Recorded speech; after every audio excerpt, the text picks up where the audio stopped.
memberkati kita, dan semoga hari ini kita semua dalam keadaan sehat walafiat.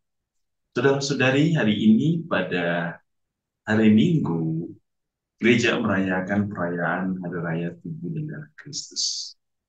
Dan perayaan ini tentu mengingatkan kita akan betapa besar kasih Allah yang datang dalam hidup kita, yang memberikan kita kekuatan kehidupan baru melalui tubuh dan darahnya. Ia mencintai kita, ia memberikan segala-galanya bagi keselamatan kita. Maka mari dalam perayaan kudus ini kita sekali lagi diundang untuk merenungkan firman Tuhan, merenungkan kehidupan yang Tuhan berikan kepada kita, merenungkan akan keagungan dan kebesaran Tuhan dalam hidup kita. Kita akan bersama-sama mendengarkan firman Tuhan dari Injil Yohanes bab 6 ayat 51 sampai 56. Mari kita mendengarkan firman Tuhan. Inilah Injil suci menurut Yohanes. Pada suatu peristiwa, Yesus berkata kepada orang banyak, "Akulah roti hidup yang telah turun dari surga. Jikalau seorang makan dari roti ini, ia akan hidup selama-lamanya. Dan roti yang kuberikan itu ialah dagingku, yang akan kuberikan untuk hidup."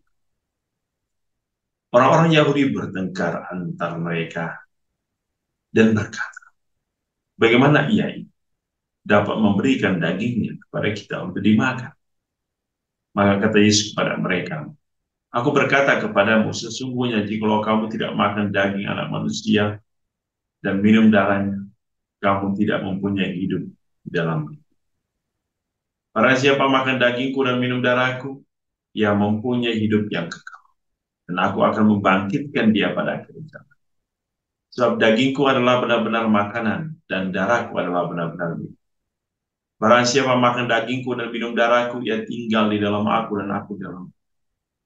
Sama seperti Bapa yang hidup mengutus aku dan aku hidup oleh Bapa. Demikian juga barang siapa yang memakan aku akan hidup oleh aku. Inilah roti yang telah turun dari surga. Bukan roti seperti yang dimakan nenek moyangmu dan mereka telah mati. Barang siapa makan roti ini, ia akan hidup selama-lamanya. Demikianlah sabda Tuhan. Terpujilah Kristus.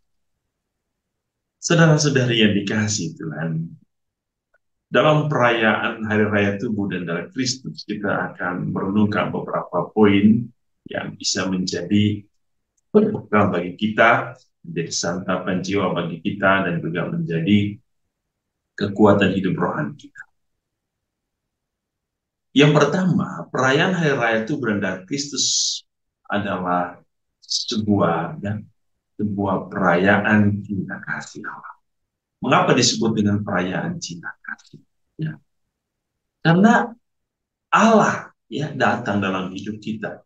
Ia memberikan semuanya bagi kita. Ya. Ia memberikan cintanya, ia memberikan kebaikannya, ia memberikan kasih sayangnya, ia memberikan hidupnya, ia memberikan darahnya, ia memberikan tubuhnya. Maka perayaan ini adalah perayaan cinta kasih. Perayaan betapa besar kasih Allah yang mencintai manusia, walaupun sering manusia tidak setia dan Allah. Yang kedua, perayaan hari ini adalah perayaan salib.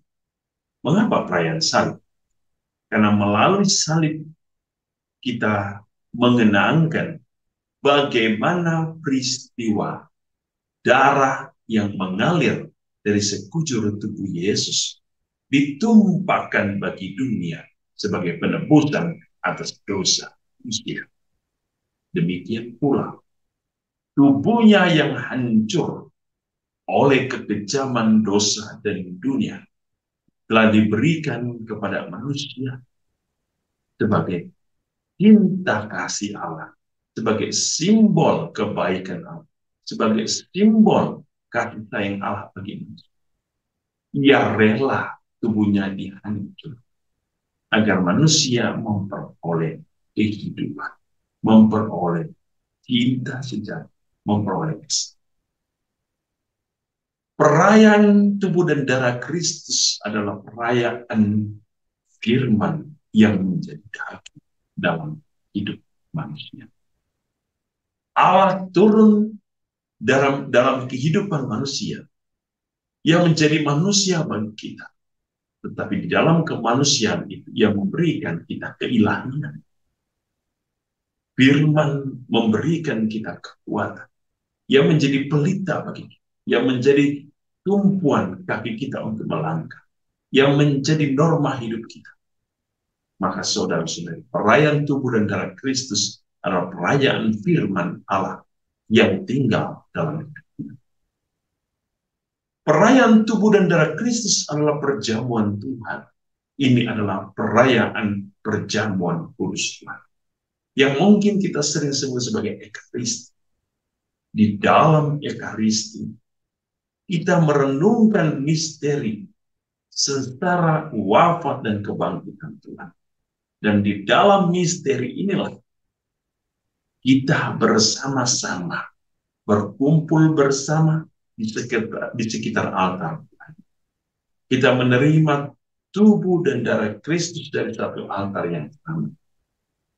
Disinilah Tuhan dengan misteri keagungan dan keilahian membagi-bagikan tubuh dan darahnya bagi manusia.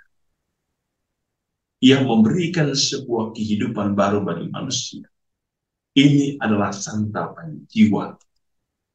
Santapan jiwa yang menggairahkan hidup kita. Santapan jiwa yang memberikan kita kekuatan, dorongan, dan motivasi untuk terus mencari Allah, menemukannya, dan mencintainya, agar kita selalu tinggal bersama. Perayaan perjamuan Tuhan Ekaristi adalah perayaan Allah yang berbagi hidupnya bagi manusia dan mengharapkan manusia menjadi Ekaristi, di mana manusia pun siap untuk berbagi, menderita, berkorban bagi sesama. Jikalau Tuhan telah berbagi dirinya bagi kita, yang memberikan kita kekuatan melalui santapan kehidupan, santapan tubuh dan darahnya, maka kita yang menjadi Ekaristis harus melakukan yang sama. Maka Tuhan mengatakan, ya, lakukanlah ini sebagai kenangan akan datang. Perkataan ini mengingatkan kita untuk menjadi Ekaristi bagi sesama, yang berarti kita siap untuk berbagi hidup kita bagi orang lain. Berbagi harta kita bagi kesejahteraan banyak orang. Berbagi jiwa kita agar banyak orang menerima kekuatan dan rahmat ilahi Allah melalui santapan perjamuan Tuhan dalam perayaan Ekaristi yang kita rayakan adalah perayaan akan kebaikan dan cinta Allah yang rela memberikan dirinya bagi kehidupan.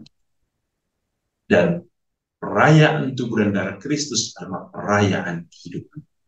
Yesus berkata, barang siapa makan dagingku dan minum darahku, ia mempunyai hidup.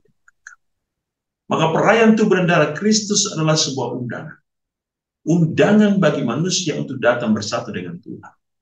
Agar manusia hidup di dalam Tuhan dan Tuhan hidup di dalamnya.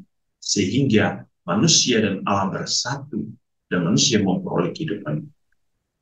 Maka marilah saudara-saudari, kita yang selalu hadir dalam perayaan Ekaristi, kita yang selalu menerima tubuh dan darah Kristus, harus hidup sebagai Ekaristi. Semoga hari ini kita memperoleh kehidupan baru di dalam Tuhan. Oleh karena kita diperbaharui dalam tubuh dan darah. Semoga kita pun senantiasa dikuduskan oleh Tuhan. Agar kita yang selalu mengemban bagian dalam kehidupan Tuhan, terus setia kepadanya, hidup hanya untuk itu. Dan tentu hidup kita adalah kesempatan untuk senantiasa berjalan sampai kepada tujuan yang kekal, di mana kita akan juga masuk ke dalam perjamuan yang kudus bersama Tuhan.